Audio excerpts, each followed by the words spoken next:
Hello, welcome to Game On, the show that saw Shadow Man and Samus shaving Sonic spikes in the shower. Shadow Man and Samus shaving Sonic spikes in the shower. Shadow Man and Samus shaving Sonic spikes in the shower. Shadow Man and Samus shaving Sonic spikes in the shower. Shadow Man and Samus shaving Sonic spikes in the shower. No, you totally fell down. I think you failed the first time. Coming up. I'll take you on. Sexy schoolgirls street fight 7 shades of Shenmue out of each other. Racing Rozzers right wrongs on the road. And undead undesirables undergo undue punishment. Punishment? It's the best I could come up with. Yeah, shows.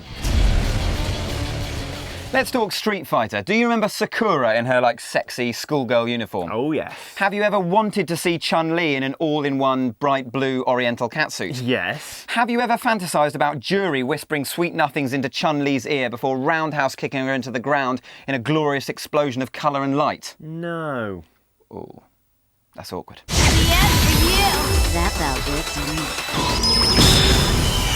Super Street Fighter 4 continues to pump out additional content for the souped-up forkwell. This time it's a bunch of new character costumes. Some old favourites sure to tug on the nostalgia strings, and some all-new outfits. The new lick of paint set to provide a treat for super fans in exchange for a few coins. You'll learn to fear the power of Muay Thai!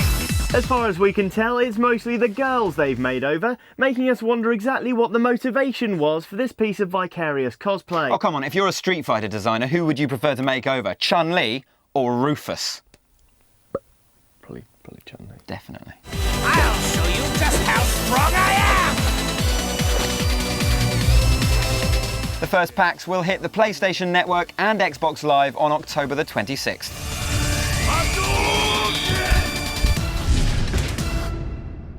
Now, zombies are a pretty divisive bunch. Why have you got that on? You didn't have that on a minute ago. I'm cold. You're cold, right? Zombies are a pretty divisive bunch, as I was saying. Some people love them. Most sane people want nothing more than to grab a shot. Oh, what? Oh, you're one of those zombie-hugging losers. Hippie freaks. Undead rights. Really? A state of emergency has Just as divisive as those zombies themselves, though, is Dead Rising, the carnage-heavy game from Capcom. Former motocross champion Chuck Green is being sought in connection to the outbreak. The second instalment, out today, is set in Fortune City, modelled closely on Las Vegas. It's a great backdrop as the gaudy neon lighting and rows of slot machines add to the darkly comic appeal of the game, building an environment even more ridiculous to see shuffling zombies in. It's a good setup, and the game has a very strong opening. You play as Chuck Green, a contestant on Terror is Reality, who, well, let's just say he's a dab hand with his motorbike-mounted chainsaws. I know my way around a zombie. The overall presentation of Dead Rising 2 is really likeable, from the menus right down to the music. The cheesy American styling seems so out of place in a zombie apocalypse, it really helps set the tone for the game's action, which is, of course, totally over the top. But how does it compare to the first title? I am the king of cuisine! Well, we may be inciting a few death threats in saying this, but we think the first Dead Rising was pretty flawed. Oh, what's... Dance to that. Not a chance. My name's Chuck. Nonetheless, it is true, the first game's plot didn't advance with enough pace or intrigue to keep us interested, the game structure was surprisingly restrictive, and the characters you could opt to save along the way never really seemed that important enough to bother with. The friendly AI was also so stupid they were more likely to run and hug the nearest zombie than follow you to safety. So, have Capcom learned their lesson and changed enough to really make Dead Rising 2 stand out? Well, yes and no. Firstly, the story is a lot stronger in Dead Rising 2, and without spoiling anything, it's immediately more personal. I don't know what the hell is going on here, but I'm being set up. It's easier to get yourself engaged this time, which immediately improves the game's impact no end. As for the characters you can opt to save, well, they'd still be about as much use if they smothered themselves in barbecue sauce and started dancing the Charleston in the middle of the city. What happened to the zombies out there? Yep, so the AI is still by no means perfect, but it has made significant strides. Helping fellow survivors is no longer an intolerable chore, making it more of a worthwhile challenge in exchange for the experience point payoff. It is stupidly easy to hit them upside the head when you're trying to protect them, though. Upside the head, yeah, we did mistakenly murder a couple of our companions, but still, killing's in the name of the game. No, it's not. I knew you were going to say that. Okay, it's called Dead Rising 2, but there is a lot of killing involved, and Capcom have pulled it off nicely. That'll do. Killing Rising 2. The mainstay of the Dead Rising franchise is, of course, dispatching masses of undead in the most colourful way possible. Not only have they packed out the environments with weapons ranging from the devastating to the plain stupid, but now you can also combine weapons to make even more deadly and ridiculous combinations. One big-ass roll of duct tape.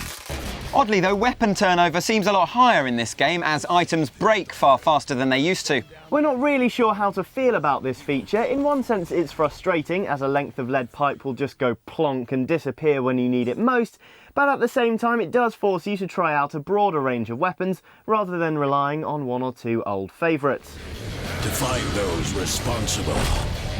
So the gameplay is tighter and the story's more interesting. But is that enough? Let's ask Nick Clegg. Yes. No ifs and buts. Yes, yes, yes. Oh, actually, Nick, we're going to have to disagree with you there. We didn't win the election. We know you didn't, buddy. We know. As much progress as Dead Rising 2 has made, it's impossible to escape the sense they've not come far enough. The moment we got handed that yellow walkie-talkie and had to go find an air vent, our hearts sank. And our lunches came up. So it was you that was sick on the gaming chair? I wasn't sick on the chair. There was a little bit of sick on the chair. It was splashback, kind of from the... Unbelievable. Actually sick elsewhere.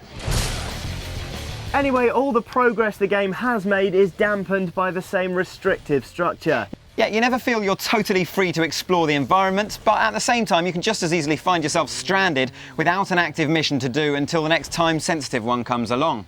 Capcom made a bold move combining such a tightly scripted game with exploration-heavy gameplay, but sadly 2 games in, they still haven't struck the right balance. In short, Dead Rising 2 feels overly similar to its older brother. In this age of near constant game sequels, that's rarely surprising, but given the first Dead Rising came out back in 2006, it's more than a little disappointing. Thankfully though, the campaign isn't all the game has to offer, there's also an online mode. Terror is Reality, the ridiculous zombie-killing game show, forms the body of the online multiplayer. When we tried it, well, there wasn't really anyone online because the game wasn't out yet. But after a while, we did manage to link up with 3 other people for about 10 minutes to have a quick game, and what we saw was very impressive. Yeah, the game integration is seamless and the modes themselves are a lot of fun. Terror is Reality could well be the key to the game's success. In the meantime, Dead Rising 2 is a strong title, offering fun gameplay and an experience very different to other games. But while it's probably worth picking up, gamers shouldn't go into it expecting to have their every frustration with the first dealt with.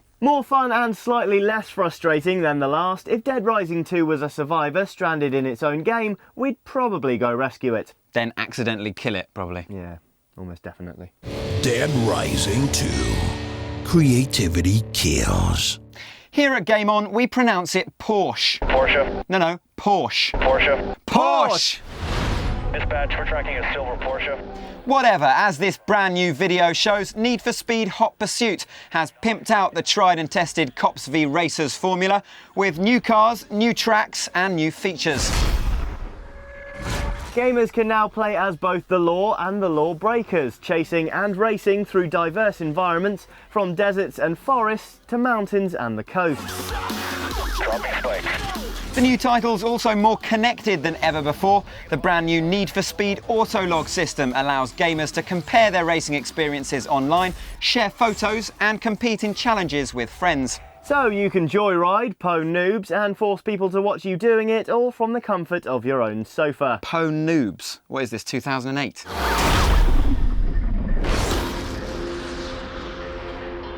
That's it from us for this week. We're off down the pub. You coming, Nick? Yes.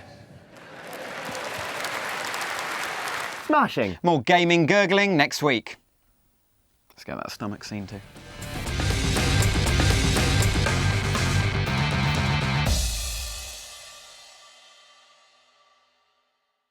Now, zombies are a pretty divisive... Divisive? What's I that? think that's fine. Yeah? It's a show of solidarity. What do you think that was? It's easy to get yourself engaged this time rather than challenging, which immediately improves its impact no end. Did that make sense, that sentence? Not really. I don't think it did. No. It's easier to make yourself... As for the characters you can opt to save, well, they'd still be about as much use if they smothered themselves in barbecue sauce and dancing started Darza Charleston. Hello, welcome to Game On, the show that saw Shadow Man and Samus shaving Sonic spikes in the shower. It's quite good, I that. got it first time. So, do you want to try it? Sort of killed the joke, really, didn't it? Yeah. Hello, welcome to Game On, the show that saw Shadow Man and Samus shaving Sonic spikes in the shower. Shadow Man and Samus shaving Sonic... Shadow Man and Samus shaving Sonic spikes in the shower. Shadow Man and Samus shaving Sonic spikes in the shower. Shadow Man and Samus shaving Sonic spikes in Shadow Man and Samus shaving Sonic spikes in the shower. I got it the first time though. The show that saw Shadow Man and Samus shaving Sonic spikes in the shower. Shadow Man and Samus shaving Sonic spikes in the shower. Shadow Man and Samus shaving Sonic spikes in the shower. Shadow Man and Samus shaving Sonic spikes in the shower. Shadow Man and Samus shaving Sonic spikes in the shower. Shadow Man and Samus shaving Sonic spikes in the shower. Shadow Man and Samus shaving Sonic spikes in the shower. Shadow Man and Samus shaving Sonic spikes in the shower. Ah, no, definitely not. Yeah, okay. I'll remember it now. Okay. Some old favourites sure to tug on the nostalgia strings. That's hard. Some old favourites sure to tug on the nostalgia strings. Doesn't even make sense. Coins. Coins. I say coins. Yep.